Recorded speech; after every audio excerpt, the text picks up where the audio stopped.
Hello and welcome. I'm your host, Neil Howard. Thank you so much for joining us for another segment of Health Professional Radio. We're going to be speaking with Dr. Daniel Faden in this segment. He's joining us here to talk about his research on patient knowledge and opinions of human papillomavirus vaccination for head and neck cancer prevention. Welcome to Health Professional Radio, Dr. Daniel Faden. Thank you so much for taking the time this morning. Thanks for having me. I did, of course, mention that you're here to talk about your research. Give us a bit of your professional background and talk about where it is that you practice briefly. Sure. So I'm a head and neck surgical oncologist in the Department of Otolaryngology-Head and Neck Surgery at Harvard Medical School. And my clinical practice is at Massachusetts Eye and Ear Infirmary and Massachusetts General Hospital. I also spend half my time running a research laboratory which focuses on human papillomavirus. Now, when it comes to the relationship between HPV and head and neck cancer, tell us about this relationship. Why is it so significant? Sure. So when we think of head and neck cancers, traditionally, we think of cancers in your mouth and your throat that are caused by basically carcinogen exposure, so smoking or drinking alcohol. However, more recently, we now know that a large proportion of cancers that occur in the back of your throat, what we call your oropharynx, are actually caused by infection from a virus called human papillomavirus, or HPV. And this is the same virus that causes cervical cancer. So some people have heard of HPV in terms of cervical cancer. But in fact, it causes a number of different cancers in your cervix, in your anogenital region in general, and then also in your oropharynx. Now that we understand this relationship and these cancers are routinely tested for the presence of HPV, it turns out that actually the majority of cancers we see in this part of your throat are actually caused by HPV, not by smoking or drinking, actually caused by HPV. And in fact, this is the most common HPV-associated malignancy in the United States. So it surpassed cervical cancer in about 2010, becoming more and more common, and it's becoming a cancer that people like myself, head and neck cancer surgeons, now treat with relative frequency. Now, are you seeing this across all ages? Are you seeing it more in men than women, vice versa? What is the takeaway? What is the urgency here? Sure. So the people that we see this cancer most commonly are men in their 50s or 60s. However, we can see it in anyone, men or women, really in a broad range of ages. However, that's the demographic where it's most common. And what's striking about this cancer is that the incidence is increasing at a pretty rapid rate over the last 10 to 20 years, and we expect that rate to continue to increase over the next 20 to 25 years.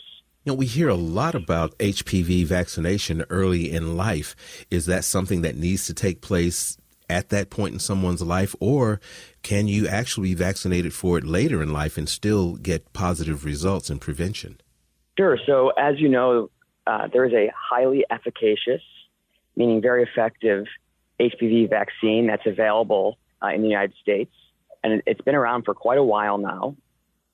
That vaccine is essentially 100% effective if you actually get the shot and the series at preventing infection with HPV types that cause cancer. And so the way you get HPV is through sexual contact. And so the vaccine is most effective if you get it before you ever have any sexual relations, because that's when you're getting exposed to the virus.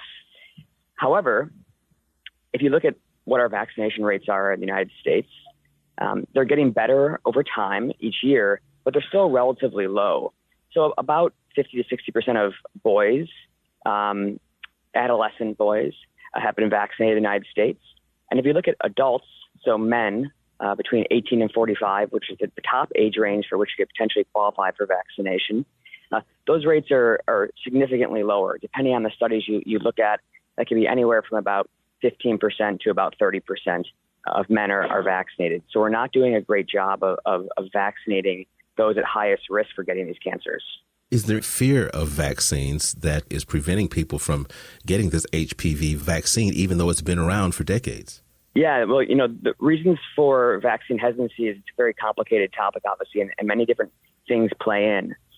Hesitancy regarding vaccination in general certainly is one contributing factor, but there are others as well, like access to care, for example, or healthcare practitioners not specifically suggesting that patients get an HPV vaccine now that it's available.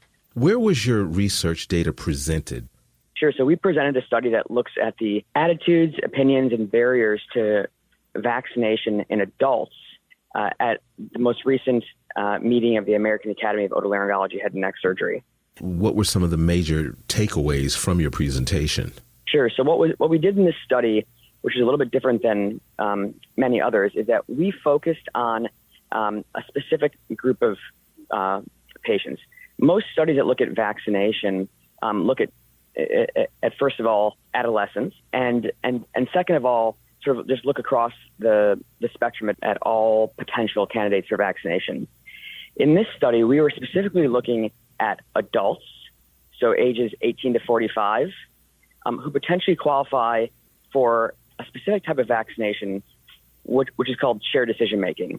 And basically, these are individuals in which they now qualify for vaccination based on our national guidelines, but who you should vaccinate is really left up to a discussion between the patient and their provider. And so there's a lot of sort of unknowns in that space.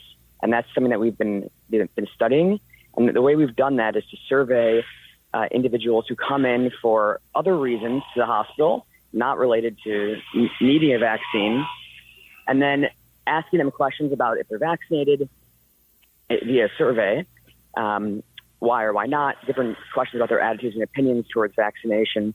And then we actually paired this with a very unique program, which was a point-of-care vaccination program, where at the end of the survey, we asked patients, if you qualified for vaccination, would you want to receive a vaccine today?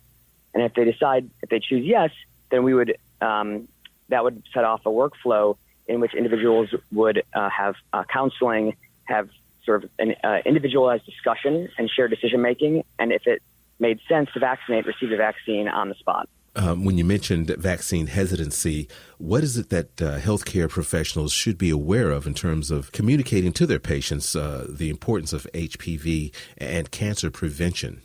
Yeah, so a few things. So first of all, we know from existing research that one of the most effective techniques are announcements from physicians to patients that they should receive a vaccination. So just a healthcare provider saying to the patient, you're due for this vaccine, you should receive it today, is highly effective. So the physician going out of their way to specifically make an announcement regarding the need for vaccination.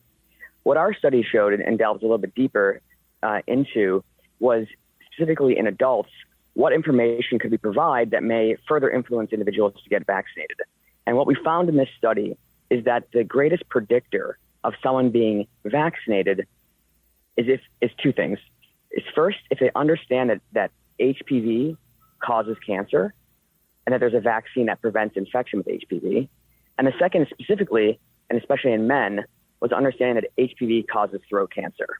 So making that critical connection that there is a vaccine that prevents infection with a virus that can cause a cancer, and you could get that cancer potentially, that was the greatest predictor of someone being willing to get vaccinated. Is there anything that you'd like to add for our listeners briefly, and then give us a website where we can learn more? I think that the critical sort of take-home messages are that HPV-associated head and neck cancers are becoming more and more common. And they're now the most common HPV-associated cancer in the United States. There's a highly effective vaccine that prevents infection with the types of HPV that causes these cancers, but we're not doing a great job getting people vaccinated, especially those who are at highest risk for developing these cancers, which are men. What we know is that it's very effective when a healthcare provider specifically announces to a patient they should get a vaccine.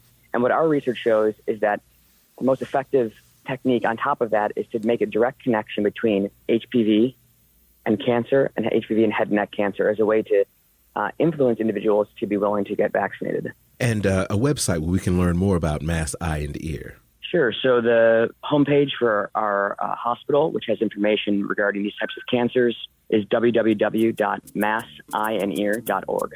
And that's all one word, MASSEYEAND.org. HealthEAR.org, correct? That's correct. I appreciate you taking the time with us this morning, Dr. Faden. Thank you so much for participating here at Health Professional Radio. My pleasure. You've been listening to Health Professional Radio. I'm your host, Neil Howard, in conversation with Dr. Daniel Faden. Audio copies of this program are available at hpr.fm and healthprofessionalradio.com.au. You can also subscribe to the podcast on iTunes, listen in, download, and subscribe at Anchor, Spotify, and be sure and subscribe to our YouTube channel at youtube.com/Health Professional Radio.